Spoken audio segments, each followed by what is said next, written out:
आज शुभ संध्यार divine grace पाठचक्र माध्यम उपस्थित थिबा समस्त भाई बापा मान को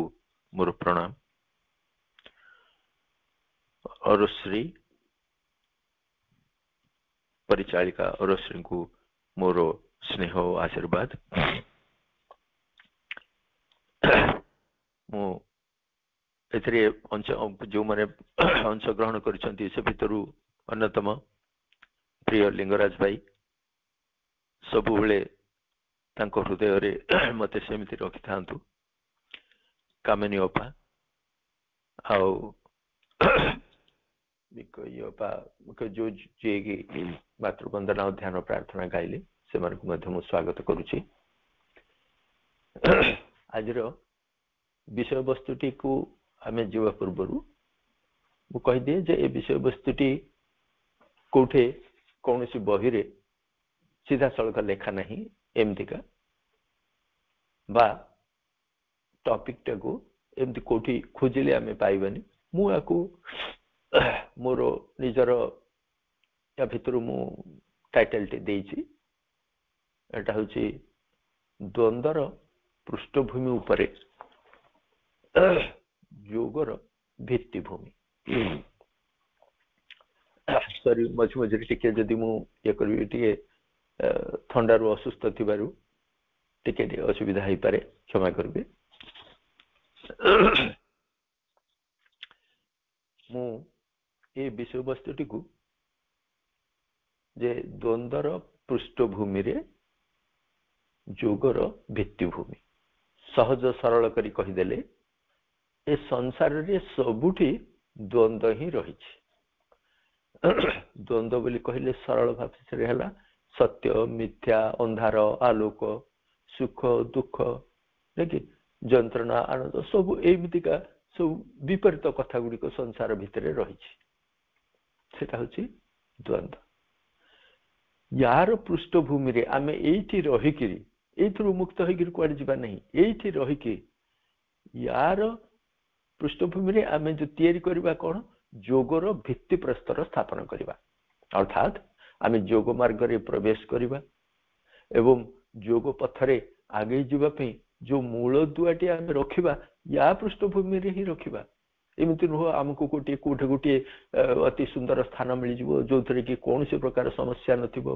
कोनसे प्रकार द्वंद्व नथिबो एमिति का गुटे स्थान मिल जिवो आमे सेठी जाय कि ए योग साधना करबानी। मा प्रभु जो मार्ग प्रदर्शन करिसथि सेटा होछि पूर्ण योगर मार्ग। संसार मध्य रे रहि कि ही भगवान को आमे अन्वेषण करबा बा भगवान जहा चाहंती तांकर कार्य करबा। ए विषय रे मु आहुर टिके स्पष्ट करबा पई सावित्री रो बुक 6 कैंटो 2 रु किछि पंक्ति मु उद्धार करी आवृत्ति करूछि। विषय वस्तुटी आपन को आहुरी सहज हबो जानिबा पई सेटा होछि बुक 6 कैंटो 2 बुक 6 टा होछि द बुक ऑफ फेट अब कैंटो 2 टा होछि the way of fate and the problem of pain. ए दुईटी भितरे ए लाइन गुडी को पेज आपन को सेते देखिबे मध्य 447 एंड 448 रे ए गुडी को अछि ए लाइन गुडी करे मु एथरु अनेक तो सावित्री भितरे समस्त रहस्य ही समस्त किछि रहिছে सत्य ही उद्घाटन करबा पई इथे देखा जायछि। तबे आमको जेमिति बुझा पड़े जेति कि जानु सावित्री को एठे चर्चा करबा पई मु बसे नहीं मु अछि जो टॉपिक टा में नउचे सेइथिरे ए सत्य टुकु केमिति भाबरे सावित्री रे प्रभु प्रकाश करचंती। नारद चरित्रटी होचंती नारदଙ୍କ मुखरे सेठी कहिचंती सेठी से कहिचंती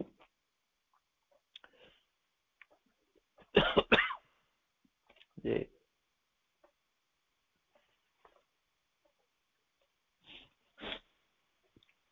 an adversary the way of fate and coach An adversary force was born of old. An adversary force, F capital, an adversary force was born of old, invader of the life of a mortal man. It hides from him the straight immortal path. अर्थात गोटे adversary force ए समस्त विश्व विधान भितर रही was born of old, अनेक पुरातन आरंभरू ही से या सहित रही जोटी की एडवर्सरी होची जे अब जेमि कहचे जो गुडी को फेवरेबल अनफेवरेबल जोगो पई जो गुडी को फेवरेबल किछि शक्ति अछि आउ किछि शक्ति होची विरोधी शक्ति जोगुडा की जोग मार्ग रे गला बेले विरोध ही करंती एगुडा को it was born of old, बहुत पुरातन भाव तार जन्म एठी हिची कहयो गले एटा जमज तार जन्म होची जमज एडवर्सरी सहित जोटा फेवरेबल कंडीशंस दुटा को एका संग रे जन्म रहिची invader of the life of a mortal man, it hides from him the straight immortal path. तार काम कोन जो straight immortal path अछि सेटा हम पाखरु से मनुष्य मन ठारु लुचेई रखुछि, अर्थात immortal path जो रास्ता डी हम सम्मुख रे रहिछि ए संसार रे सेटा हमकु से देखेबा को दोउनी सेटा लुचेई कि हम Tharu रखुछि. A power came in to veil the eternal light, L capital अछि जो अनंत आलोक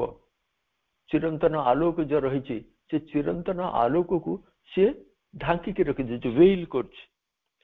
A power opposed to the eternal will diverts the messages of the infallible word, W capital, infallible word जो शब्द ही भगवान को ठारू आसीछि ताकू से कहछि डाइवर्ट कर दोछि द मेसेज केमिति करछि ए सब होछि कहा पई द मोर्टल मैन ए पृथ्वीवासी माने को पई भगवान जहा निरूपण करिसंती जो शब्द टू उच्चारण करी कहिसंती जहा से निर्णय करी मनुष्य मन को कहिसंती एमती गोटे एडवर्सरी शक्ति रहिछि विरोधी शक्ति जोटा कि आम ठारू से लुचेई रखुछि तार रास्ता बदली दोछि बस एटा भी से आम ठारू अलगा करी रखि दोछि हमके से जानिबा को दोउनी diverts the message of the infallible word divert कर दोछि सेटरे and contours the contours the contours of the cosmic plan जो कॉस्मिक प्लान भगवान को जो निर्णय रहिछि ताकू से बदलै दोछि. अर्थात जदि ए एडवर्सरी फोर्स न थांता ताहा हेले आमे सहज रे सीधा सळक भगवान जहा निर्णय करचंती जो रास्ता टी प्रदर्शन करचंती जहा आम पे निर्णय करचंती ता आमे सहज रे जानि परंतु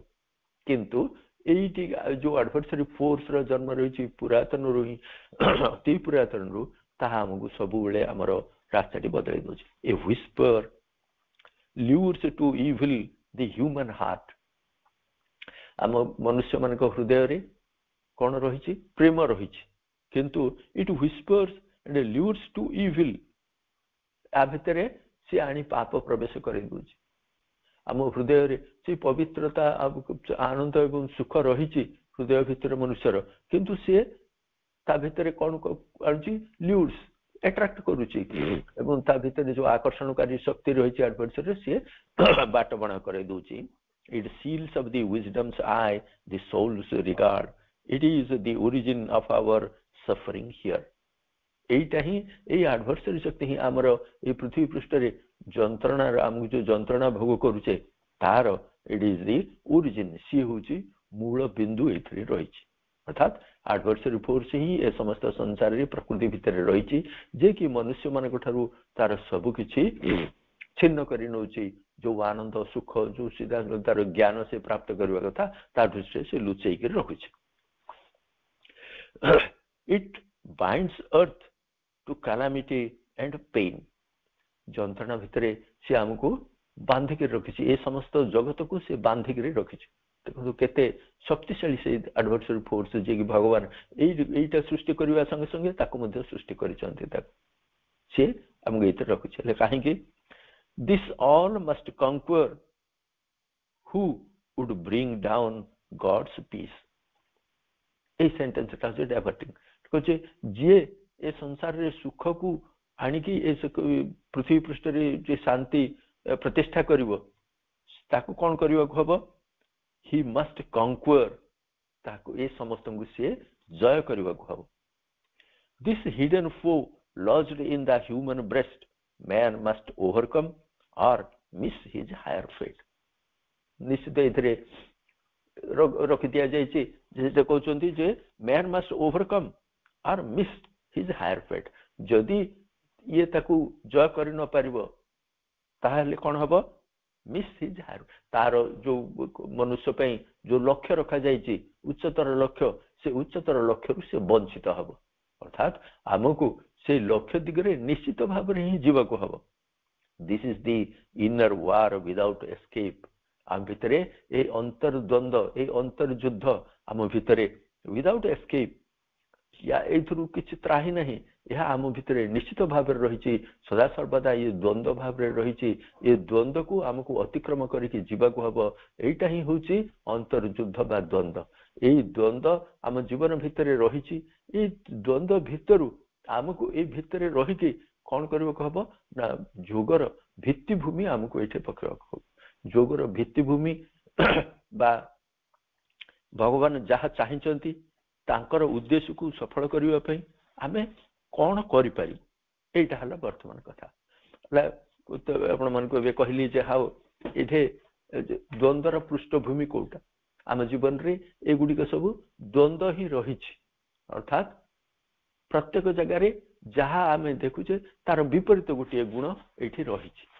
ସେଥିପାଇଁ ଆମ ଜୀବନଟା ଏତେ ସହଜ ସରଳ ଭାବେ ଆମେ ଯାହା ନିର୍ଣ୍ଣୟ କରିବୁ, ଯାହା ଇଚ୍ଛା କରୁଛୁ, ତାର ବିପରୀତ ଗୋଟେ ଆମ ସମ୍ମୁଖରେ ଆସିକି ଉପସ୍ଥିତ ହୁଏ। ଆମେ ସେଇଥିରୁ ତ୍ରାହି ପାଉନା। ଆମେ ଯେତେବେଳେ ସୁଖ ଚାହୁଁ ତା ଭିତରେ ଦୁଃଖ ଆସି ପ୍ରବେଶ କରିଯାଏ। ଆମେ ଯେତେବେଳେ ସତ୍ୟ ଆଡ଼କୁ ଯାଉ ସେ ଭିତରେ ମିଥ୍ୟା ଆମକୁ କୋଉଠି ପ୍ରବର୍ତ୍ତିତ କରି ନେଇଯାଏ। ଆମେ ଯେତେବେଳେ ଅନ୍ଧକାରରୁ ଆଲୋକ ଆଡ଼କୁ ଯିବାକୁ ଚାହୁଁ ଅନ୍ଧକାର ଆମକୁ ଆସିକି ବାଟବଣା କରାଇ ଦେଇଦିଏ। ଏଇଟା ହିଁ ହେଉଛି ଏ ସଂସାରର ମୂଳ ସୂତ୍ର ବା ରହସ୍ୟ। ଏଇ ରହସ୍ୟକୁ ଭେଦ କରିକି ତାକୁ ଅତିକ୍ରମ କରି କେମିତି ଯିବା ନା ଯୋଗ ହେଉଛି ଏକମାତ୍ର ମାର୍ଗ ବୋଲି କୁହାଯାଇଛି। ଯୋଗ ଏକମାତ୍ର ମାର୍ଗ ହେଲେ ମଧ୍ୟ ଏଇଥିରେ ସେ କହୁଛନ୍ତି ପ୍ରଭୁ ତାର କେତୋଟି ରାସ୍ତା ସେ କହିଛନ୍ତି। ଏଥିରେ ମୁଁ ଆଜି କେବଳ ପ୍ରଭୁଙ୍କର କହିବା କେତୋଟି କଥା ଉପରେ ମାଙ୍କର ଏ ଭିତରେ ତାର ଆଉ ଗୋଟିଏ ରହିଛି, ମାଙ୍କର ପ୍ରଭୁଙ୍କ ଉଭୟଙ୍କର ବାଣୀ ରହିଛି। ତେବେ ମୁଁ ଏଇଠି କହିବାକୁ ଚାହୁଁଛି ଯେ ଦିସ୍ ଇଜ ଦି ୱାର, ଏଇଟା ହିଁ ଦ୍ୱନ୍ଦ୍ୱ। ଏଇ ଦ୍ୱନ୍ଦ୍ୱରୁ ଆମେ କେମିତି ମୁକ୍ତ ହେବା, କେମିତି କୋଉ ଆଡକୁ ଯିବା, ସେ ବାଟଟା କ'ଣ? ବାଟଟା କ'ଣ ଆମେ ଆଗରୁ ଯେତେବେଳେ ପୂର୍ବ ଅଧ୍ୟାୟ ଗୁଡ଼ିକରେ ଆମେ ଆଲୋଚନା କରିଛେ, ଏଠି କୁହାଯାଇଛି ଯେ ଆମ ଭିତରେ ଯୋଉ ଆସ୍ପିରେସନ ରହିଛି, ଯଦି ଏଇ ମାର୍ଗରେ ଯିବା ପାଇଁ ମୋ ଭିତରେ ଗୋଟେ ପ୍ରେରଣା ଆସୁଛି ତାହେଲେ ହିଁ ମୁଁ ଯାଇପାରିବି। ଯେ ଏ ଭିତରେ ଏ ସଂସାର ଭିତରେ ଏଇଟା ତ ରୀତି ବୋଲିକି ଆକୁ ଯଦି ଗ୍ରହଣ କରି ନିଏ ତାହେଲେ କେବେ ଯାଇପାରିବନି। ପ୍ରଭୁ ଯଦି ଏଇଟା ଯିବା କ'ଣ ଏତେ ଯାଇକି ମଧ୍ୟ ଏଇଠି କେବେ ରହିପାରିବନି। ତାକୁ ନିଶ୍ଚିତ ଭାବରେ ହିଁ ଯିବାକୁ ପଡିବ। ଅବଶ୍ୟ ହିଁ ତାକୁ ଏଥିରୁ ଆଗକୁ କରି ଯିବାକୁ ପଡିବ। କାହିଁକି ନା ପ୍ରକୃତି ତାକୁ ଏମିତି କାହାକୁ ହେଲେ ଶୋଇ ରହିବାକୁ କେବେ ଦେଇ ପାରିବ ନାହିଁ। ଯଦି ଆମେ ଚାହିଁବୁ, ମନୁଷ୍ୟମାନେ କହନ୍ତି ସବୁ ଯଦି ଆମ ପାଖରେ ସୁଖ ସୁବିଧା ସବୁ ଗୁଡାକ ରହିଥାନ୍ତା, ଆମେ ଯାହା ଚାହୁଁଛୁ ସେ ସମୟରେ ସବୁ ଗୁଡାକ ପାଇଯାଉଥାନ୍ତୁ, ମନୁଷ୍ୟ କ'ଣ ଆଉ କିଛି ଚେଷ୍ଟା କରନ୍ତା? କିମ୍ବା କୌଣସି ମାନେ ଖୋଜିକି ଅନ୍ୟ କୌଣସି ତାଠାରୁ ନୂଆ ଜିନିଷ କିଛି ଅଛି ଖୋଜିକିରି ସେ କେବେ ହିଁ ଚେଷ୍ଟା କରନ୍ତାନି ପାଇବା ପାଇଁ। କିନ୍ତୁ ଯେହେତୁ ଏଇ ଦ୍ୱନ୍ଦ୍ୱ ହିଁ ଏ ସମସ୍ତ ସଂସାରରେ ମୂଳ କରି ଭଗବାନ ରଖିଛନ୍ତି, ତାର ମଧ୍ୟ ଗୋଟେ ନିଶ୍ଚିତ ଭାବରେ ଉଦ୍ଦେଶ୍ୟ ହିଁ ରହିଛି। ବିନା ଉଦ୍ଦେଶ୍ୟରେ ଏ ସଂସାରରେ କିଛି ହିଁ ନାହିଁ। ଯଦି ଭଗବାନ ଏ ସଂସାରର ପ୍ଲାନ ଯୋଉ କରିଛନ୍ତି ତା ଭିତରେ ୟାର ମଧ୍ୟ ଗୋଟେ ଆବଶ୍ୟକତା ରହିଛି। ତେଣୁ ଏଇ ଦ୍ୱନ୍ଦ୍ୱ ନଥିଲେ ଆମେ ଅଗ୍ରଗତି କରି କେବେ ହେଲେ ଯାଆନ୍ତୁନି। ଯେହେତୁ ଅନ୍ଧକାର ରହିଛି ବୋଲି ଆମେ ଆଲୋକକୁ ଖୋଜିବା ପାଇଁ ସବୁବେଳେ ଆମ ଆଖି ଆଗରେ ଗୋଟେ ଲକ୍ଷ୍ୟ ରହୁଛି ଯେ ଆଲୋକ କେମିତି ସେଇଟା ହେଇଥିବ, ବା ସେ ଆଲୋକ ପାଇବା ସଙ୍ଗେ ସଙ୍ଗେ ଆମେ ଅନ୍ଧକାର ଭିତରେ ପ୍ରବେଶ କରିଯାଉ। ଅନ୍ଧକାର ଭିତରୁ ବାହାରିବା ପାଇଁ ବାହାରିକି ଆଲୋକ ଆଡକୁ ଯିବାକୁ ଚେଷ୍ଟା କରୁ। ଆମେ ଦୁଃଖର ସବୁବେଳେ ଯେତେବେଳେ ଦୁଃଖ ପାଉ ସେତେବେଳେ ଆନନ୍ଦକୁ ଖୋଜୁ। କୋଉଠି ସୁଖ କୋଉଠି ଅଛି, ସୁଖ ଖୋଜିବାକୁ ଯାଉ ଯାଉ ଆନନ୍ଦକୁ ଆମେ ଦୁଃଖରେ ବି ପଡିଯାଉ। ତେଣୁ ଏମିତି ଗୋଟେ ସଂସାର ଭିତରେ ଆମେ ଏଥିରୁ ଚାଲିଛୁ। ତେଣୁ ଗୋଟିଏ या भितर केबे हेले आमे रही परिबा नाही एथरु मुक्त होइके निश्चित भाबरे जीवाको ही हबो यार मार्गटर से कहउचंदी एस्पिरेशन आम भितर जदि थाए जे हाँ मु जीवी ए भितर बोली ताले सेठी भगवान हमको मार्ग देखांती से एस्पिरेशन रे हम आगरु चार्ट पढ़छे 4 एड्स विषय रे हम आगरु पढ़िछे 4 एड्स विषय रु जे कोन कोन को रहिछि जे प्रथम होछि ग्रंथ बा ग्रंथ को हमको सहायक हुए द्वितीय ठो उत्साह तृतीय गुरु एवं चतुर्थ ठो होछि काल तबे आम पाखरे वर्तमान रहिछि कोन जो आम पे ये रहिछि कोन मार्ग मार्गदर्शन कोथरु हमको मिले से मार्गदर्शन टा हमको मिले जो गुरुंकर उपदेश बाणी बा लिखित ग्रंथ से लिखित ग्रंथ मान को भितरु आमे एथरु पढुछु दि ग्रोथ ऑफ कॉन्शियसनेस चेतनार अग्रगति केमिति हुए प्रभुकर लेखा सेइथरु से first कहउचंती the first necessity of a preparation is the purifying of all the members of our being एथरु कोन करिवो खबो एथरे अग्रगति करले हमर जो सत्ता रहिचंती हमर समस्त सत्ता मानकर शुद्धिकरण आवश्यक शुद्ध हेबा आवश्यक ए भितरे आमे प्रवेश करिवा को गले कोथरे योग मार्ग रे प्रवेश करिवा को गले हमरे शुद्ध हेबा आवश्यक कोनटा शुद्ध हेबा for the path of knowledge the purification of the understanding the key of that shall open the door of the truth आमे कहा को सत्य को खोजिवा को चाहू छै भितरे जोगर मार्ग होछि जे सत्य को अन्वेषण करबा तार भित्ति भूमि भितरे एतरे को मार्ग रे आमे आगु देखिचे जे तीनोटी मार्ग मुख्य मार्ग रहिछि गोटे होछि ज्ञानर मार्ग भक्तिर मार्ग कर्मर मार्ग ज्ञान भक्ति कर्म तीनोटी मार्ग रहिछि तीनोटी मार्ग भितरु आमे वर्तमान जहा आलोचना करबा को जाउ छै से जो शुद्धिकरण सेइट्रे ज्ञान मार्ग रे एतरे आवश्यकता रहिछि अवश्य तीनोटी जाको गोटिए अन्यटर परिपूरक ज्ञान व्यतीत प्रेम बा ज्ञान व्यतीत कर्म ठीक भाबरे हेइ परिबनि अर्थात जहा हमें करूछु ताहा करिवा को हेले ज्ञानर आवश्यकता रहिछि ज्ञान द्वारा ही कर्म ठीक मार्ग रे जाए एवं भक्ति मध्य कोन करे ना कर्म बिना भक्ति मध्य अपूर्ण होइके रहइबो यदि आमे भक्ति मन रे भक्ति रहिथिबो प्रेम रहिथिबो किंतु तको कार्य रे यदि परिणत न करू ताहाले मध्य सेटा अपूर्ण रहि जाय तेनु ए तीनोटी जाक मार्ग परस्पर रो परिपूरक ज्ञान भक्ति कर्म एबे वर्तमान आमे आलोचना करूचे शुद्धिकरण काहर आवश्यक ना आमर सत्ता मानकर शुद्धिकरण रो आवश्यक शुद्ध हेबार अर्थ कोन ना आमे आम भितरे जहा अछि ताहा प्रथम रे आमे भाबु जे एटा अशुद्ध शुद्ध अशुद्ध आमे तार निर्णय करिवार परिमाप कोन ना जहा निम्नगामी ही थाए ताहा अशुद्ध जहा ऊर्ध्वगामी ताहा शुद्ध बा अन्य अर्थ रे कहिबा को गले जहा भगवानकर सहित युक्त होई कि रही थाए ताहा शुद्ध जहा भगवानक ठारू दूर होई कि रही थाए ताहा हला अशुद्ध आमे शुद्ध अशुद्ध भितरे आमे सहज रे जानि परू जेते बेले हमर जे मन प्राण ए भितरे थिबा गुण गुडी को निम्नाभिमुखी हेई कि रही थाए अर्थात एडवर्सरी फोर्स मान द्वारा कबलित होई कि रही थाए ताहा निम्नमुखी ताहा अशुद्ध होई कि रही थाए से अशुद्धता द्वारा आमे सत्य को खोजि परिबा नाही तबे सत्य को आमे खोजिवा पई चाबिटी होची कोन आम भीतर जे प्यूरिफाइड अंडरस्टैंडिंग प्यूरिफाइड अर्थात आमर जो विचार बोध रही एटा शुद्ध हेबा आवश्यक आम भीतर थिबा सत्ता माने तो अनेक गुडा सत्ता रही सत्ता भितर आम मुख्यतः जो एट गुडा आम भीतर रही मन प्राण शरीर आउ हृदय ए चारोटी आयुध भली कहबो गले एगुडी को आयुध आमे जो मार्ग रे जाउचे एगुडी को हमर सहायक भाबे रखा जाईछि किंतु ताको आमे भूल बाटरे जेहेतु ताको निर्णय करूछु बा ताको ठीक भाबे व्यवहार करि पारु ना तेनु करी एगुडी को हमको कु परिणाम आनी देई थाए जेमिति कहबो गले हमर मन रहिछि मनर दुईटी ये रही कौन जे गोटे हूँ निम्नाभिमुखी मन आ गोटे ऊर्ध्वतर मन अर्थात जिते आमर मन सबु बेले काम क्रोध लोभ मद मोह मात्सर्य जो 6 रिपु सहित 6टा रिपु रही रिपु मान सहित जति युक्त होकर रही जाए ताहले से या भितर बांधी कि संसार कौन हुए से ना से बहिर्मुखी हो जाए आमर मन बहिर्मुखी हो जाए बा आम चेतना से सब बहिर्मुखी हो जाए ये 6 रिपु माने कौन करती प्रकृतिर ये जो बहिर्रंग प्रकृति विश्वर जो बहिर्रंग रे ही आमको बांधिक रखी दियंती तार जो अन्य गोटे दिग जो अंतर्मुखी होकर रहा इनवर्ड आय सेटा हमको दूरे रखे इनवर्ड आय हेले हमको केमिति जीवाक पड़ो अंतर आमको जे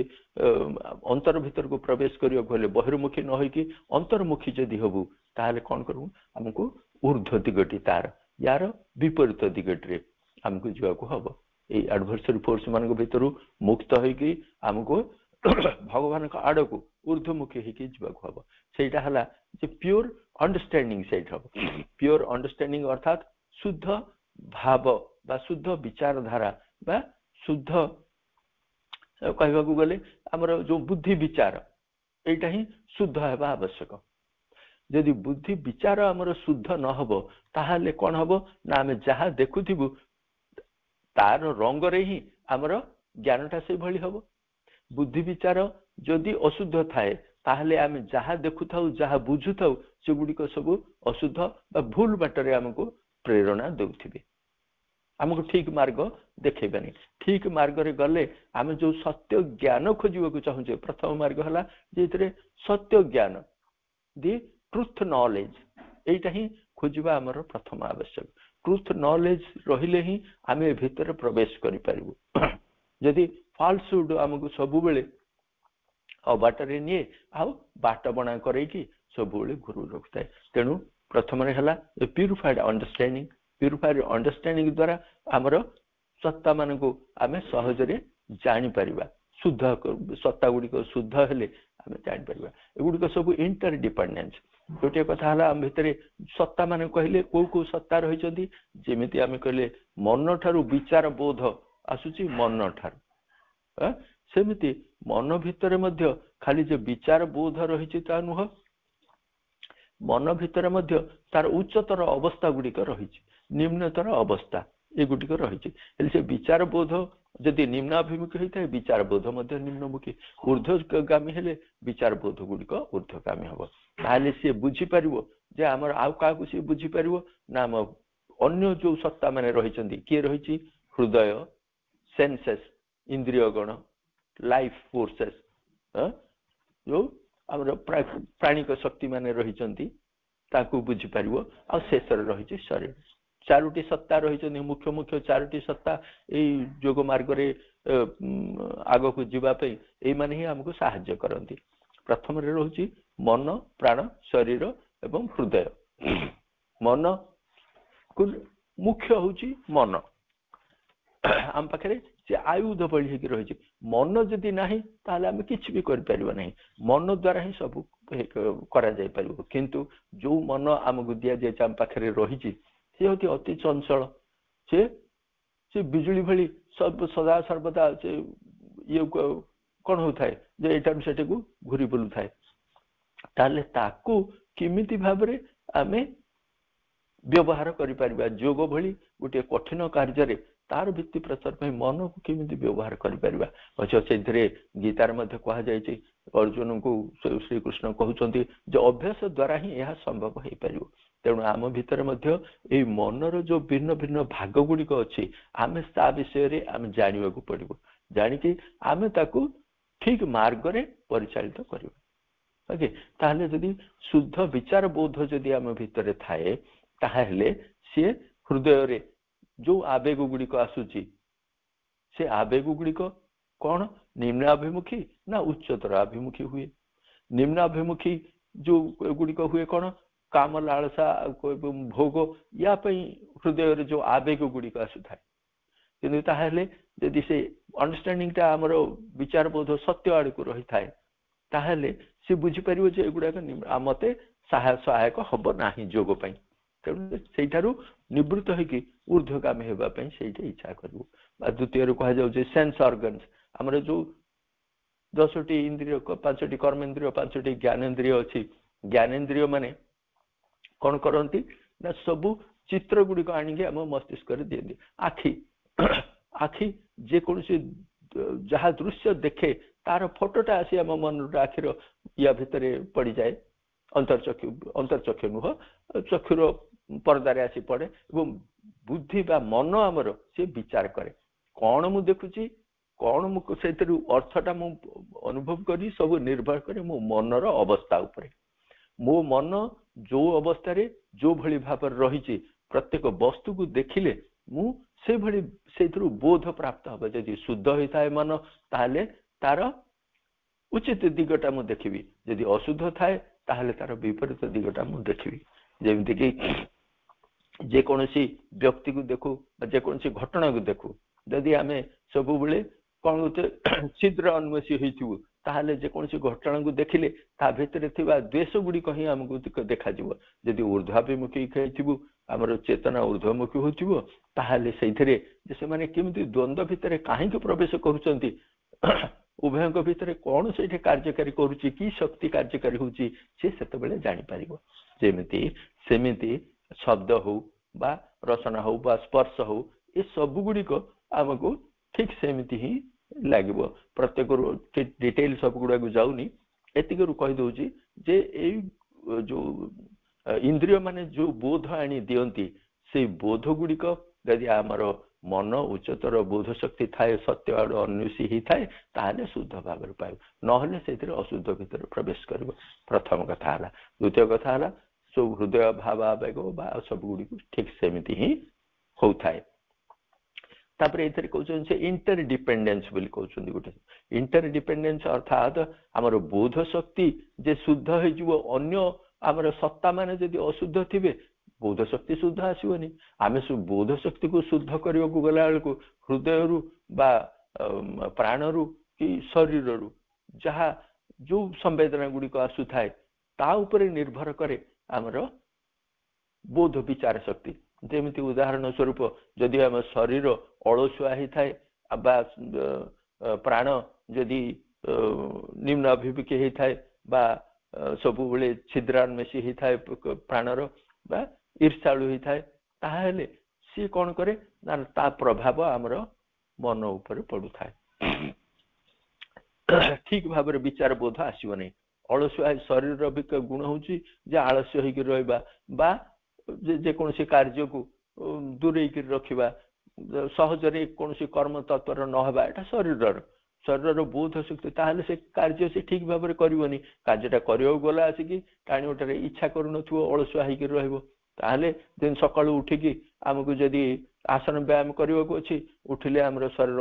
ଅସୁସ୍ଥ ହେଇଯାଉଥିବ ବା ସେଇଠି ସେ ବାହାନା ଦେଖଉଥିବ, ଠିକ ଭାବରେ କାର୍ଯ୍ୟ କରିବା ପାଇଁ ଇଚ୍ଛା କରୁନଥିବ, ତାହେଲେ ମଧ୍ୟ ଆମର ବୋଧ ଶକ୍ତି ସେଇଠି କଣ ହବ ଯେ ଠିକ ଭାବରେ ଆମକୁ ଯୋଉ ବିଚାର ବୋଧ ଦେବ ନାହିଁ। ସେମିତି ହୃଦୟରୁ ମଧ୍ୟ ଆଉ ପ୍ରାଣ ଆବେଗର ମଧ୍ୟ ଏଇଟା ରହିଥାଏ। ତେଣୁ ଏଟା ଇଣ୍ଟରଡିପେଣ୍ଡେନ୍ସ। ବୋଧ ଶକ୍ତି ଶୁଦ୍ଧ ହେଲେ ଏମାନଙ୍କ ଭିତରେ ଥିବା ଠିକ ଜ୍ଞାନ ଆମେ ଆହରଣ କରିପାରିବା ବା ଏଗୁଡିକ ଶୁଦ୍ଧ ହେଲେ ମଧ୍ୟ ବୋଧ ଶକ୍ତି ବିଚାର ବୋଧ ଶୁଦ୍ଧ ହେଇକି ଆସେ।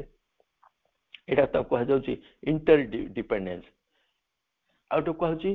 ତେଣୁକରି ଏଇଟା କୁହାଗଲା ଇଣ୍ଟିଗ୍ରାଲ ପ୍ୟୁରିଟି କଥା ଗୋଟିଏ କହୁଛନ୍ତି ପ୍ରଭୁ। ଇଣ୍ଟିଗ୍ରାଲ ପ୍ୟୁରିଟି ହେଲା କଣ ନା କେବଳ ମନ ଶୁଦ୍ଧ ହେଇଗଲେ କି ପ୍ରାଣ ଶୁଦ୍ଧ ହେଇଗଲେ କି ଆମର ଶରୀର ଚେତନାର ଶୁଦ୍ଧ ହେଇଗଲେ ହବ ନାହିଁ। ଇଣ୍ଟିଗ୍ରାଲି ସାମଗ୍ରିକ ଭାବରେ ସବୁ ଗୁଡିକ ଶୁଦ୍ଧ ହିଁ ହେବାକୁ ହବ। ଯୋଗ ମାର୍ଗରେ ଅଗ୍ରଗତି କରି ଯିବାକୁ ହେଲେ ସବୁ ଗୁଡିକର ହିଁ ଶୁଦ୍ଧିକରଣର ଆବଶ୍ୟକ। ଶୁଦ୍ଧ ହେଲେ ହିଁ ତା ଭିତରେ ସତ୍ୟ ଜ୍ଞାନ ଆସି ଅବତରଣ କରୁଥିବ ଆଉ ତାକୁ ସେ ଧାରଣ କରିପାରିବ। ଆଉ ଧାରଣ କରିବାର ସେଥିରେ ପ୍ରଥମ ମୁଖ୍ୟ ହେଲା କଣ ନା ଠିକ ଭାବରେ ଯାହା ଯୋଉ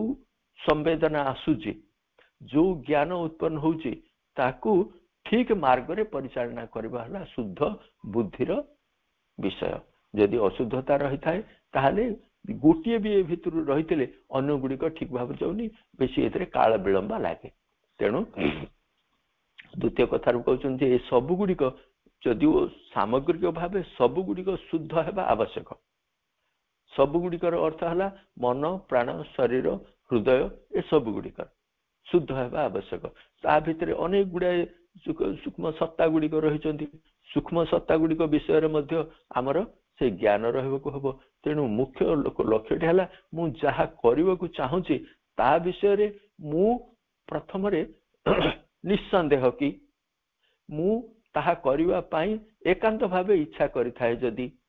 ताहा मोर एकांत आवश्यक बोली मु जदी इच्छा करिथाय ताहा हेले केवल यह संभव हे परिबो नहले हब नाही बोली कहा जायनी काहेकि ना एथिरे समस्त आशा भी अछि विलंब हेले मध्य निश्चित भाबरे हब किंतु काल विलंब हुए तेणु एथिरे शुद्धिकरण रा गुटे कह जे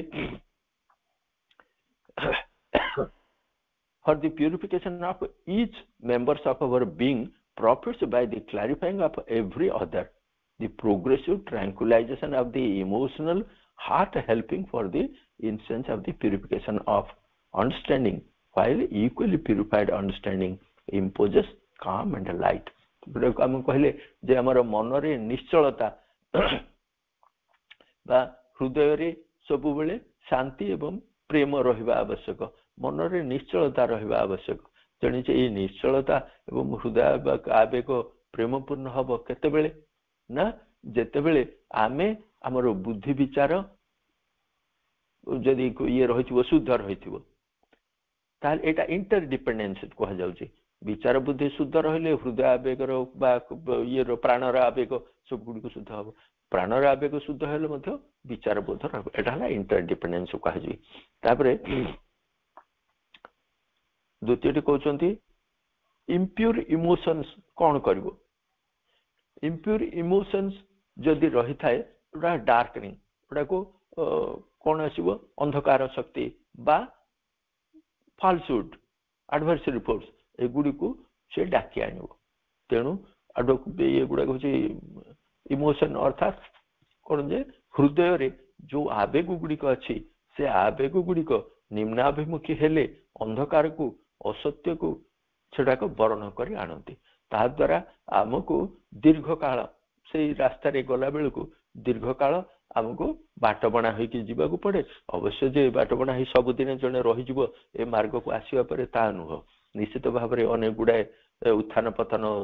परे निश्चित भाव रे ए मार्ग को जने आसीबो ही आसीबो काहे कि यार पश्चात रे भगवान को आह्वान थाए बोली जने केवल ए मार्ग को आसी थाए नहले आसी परिबनी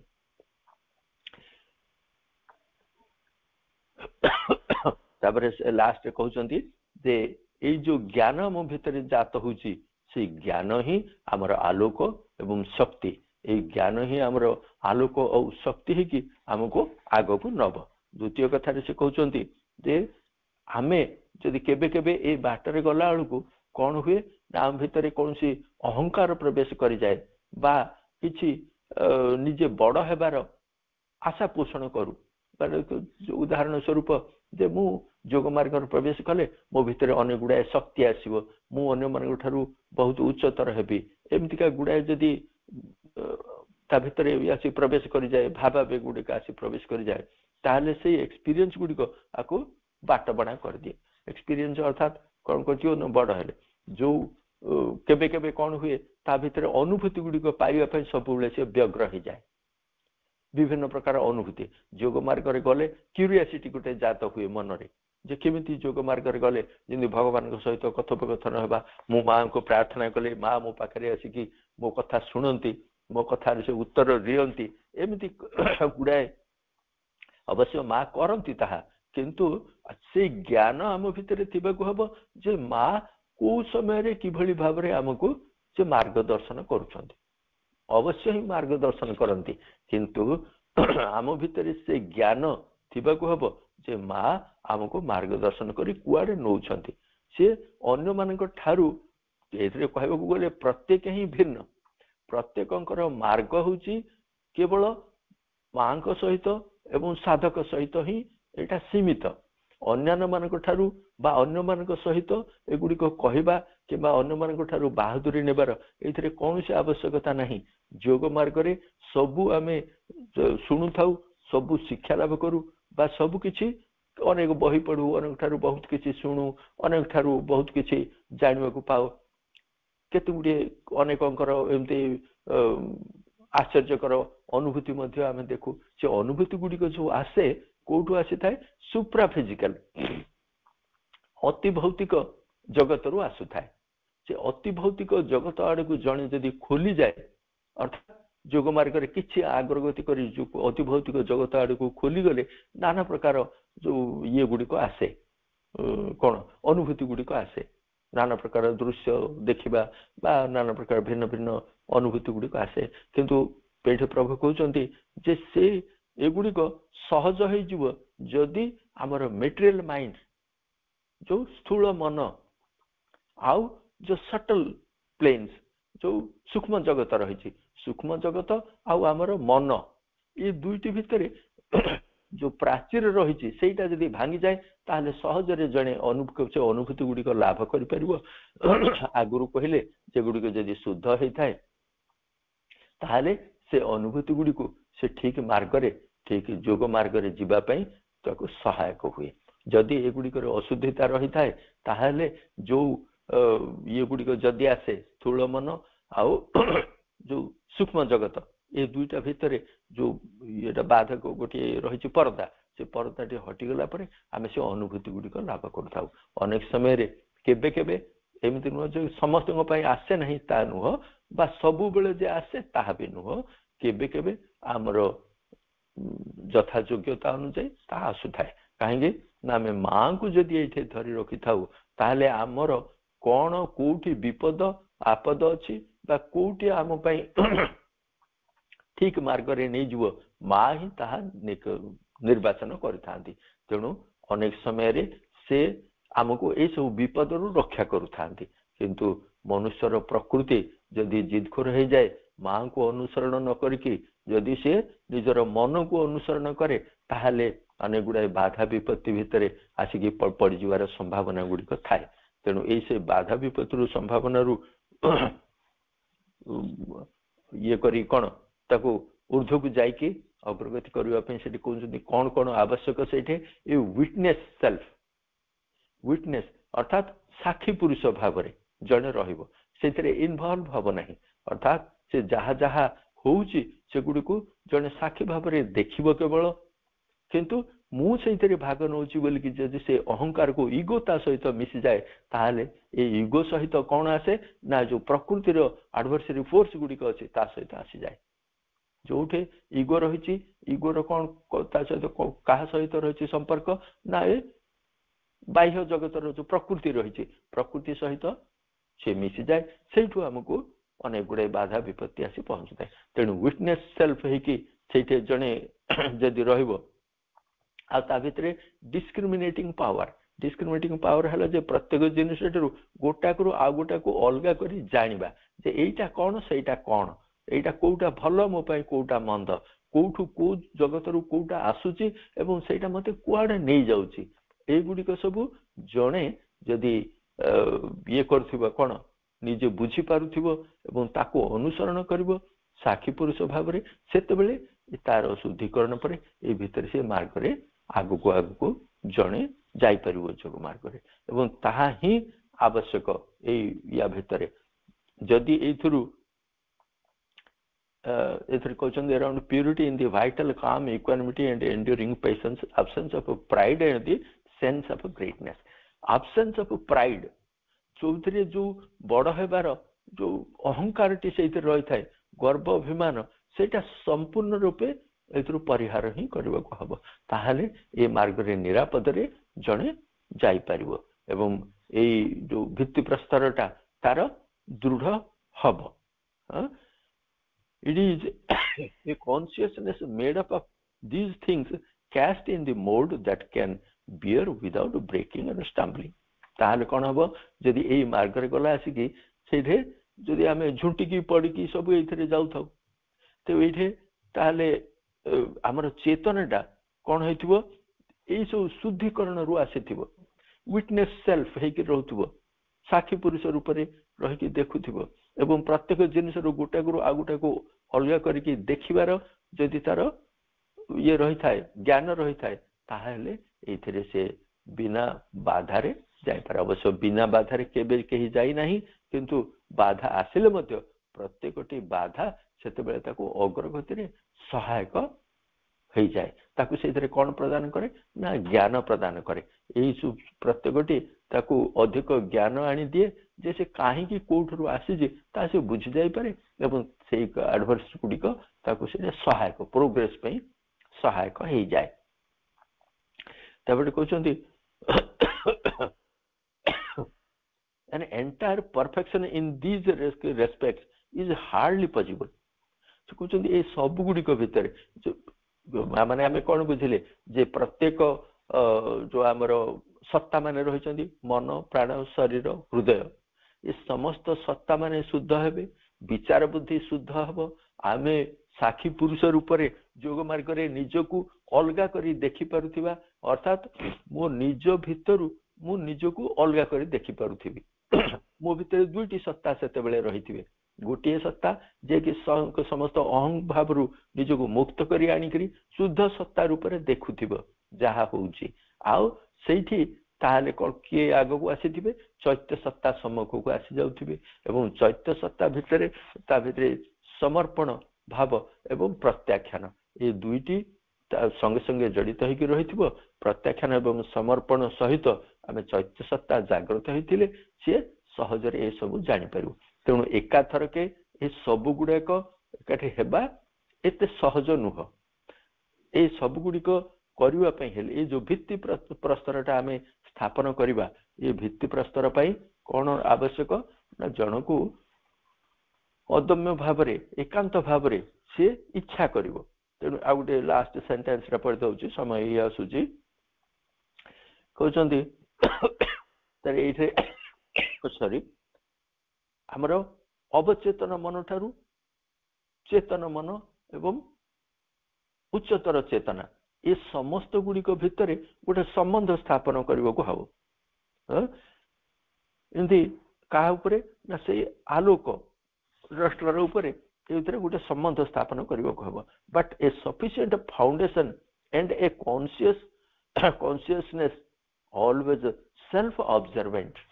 ए जो मूल भित्तिटा आमे स्थापन करबा ए सबुठरे से कहउचंती सेल्फ ऑब्जर्वेंट आबाक पड़िबो सेल्फ ऑब्जर्वेंट होतारु जोथरे से जहा करूची निजे से देखुथिबो जानुथिबो जहा करूची ता ठीक कि नाही ता सबुले सेल्फ निजर मार्ग को निजे अनुसरण करथिबो आगर कहले मा एवं साधक भितरे ही एटा सीमित होकी रहे अन्य माने एथिरे केबे ही सहायक हेई पारंती नाही काहेकि ना प्रत्येकंकर चेतनार स्तर भिन्न भिन्न होई थाए जणे अन्य जन को एथिरे सहायक हेई पारे नाही केवल मा ही सहायक होंती आउ एथिर मूल द्वाटा एई भली भाव रे जदी भित्ति प्रस्तर स्थापन हुए ताहाले जणे निर्विघ्न रे एई मार्ग रे जाई परिबो तेणु ता पई कोन दोखुनी प्यूरिफिकेशन इज मस्ट एथिरे ए बेसिस रे एटा होची एई सिद्धि पई शुद्धिकरण रो आवश्यकता रही शुद्ध होकर रहिले आमे बे आलोचना कले जे हमरो ई समस्त सत्ता माने केमिति शुद्ध हेबे हमरो निजर चेतना जे उच्चतर चेतना सहित जड़ित होकर रहिबो ता सहित चैत्य सत्ता सम्मुख को आसुथिले आमे एई जोग मार्ग रे चैत्य सत्ता ही हमको आगो को नेबे आम भितर थिबा जो इनर सेल्फ जे रही छथि से ही यार कर्मकर्ता होकर रहिले एथिरे हमको आगो को आमे जाई परिबा तेणु यार मूल भित्ति स्थापन आरंभ करा हुए आम ये ज्ञान जोगर मार्ग करें अर्थात ए सब गुड़िक ज्ञान जोग बोली कहीं कहगला ना एथिरे आमे सब मन विचार बोध शक्ति एगुड़िक किपरि कौन होउची मन द्वारा आमे विचार करू तेणु एटा ज्ञान जोगर गोटे पद्धति बा मार्ग एवं भक्ति एवं कर्म ता परवर्ती अवस्था रे परवर्ती आसीबो एटा होची ज्ञान जोगर गोटे पद्धति बा मार्ग जो थरे कि आमे मूलद्वा को स्थापन करके आगो को जोग मार्ग रे जाई परिबा भाई बापा माने आपण एति कही मु मोर वक्तव्य शेष करूची मां को पाखरे मु कृतज्ञता जणाउची मां मते सुजोग देले आपण मान सहित मोर किसी विचारधारा को उपस्थापन करबा पे मां को विषय रे आपण मन को अशेष बहुत बहुत धन्यवाद शेष मोर वक्तव्य शेष करी माँ को प्रणाम करी एथुरु मु विदाय नउछि आपन बहुत बहुत धन्यवाद। वंदे मातरम।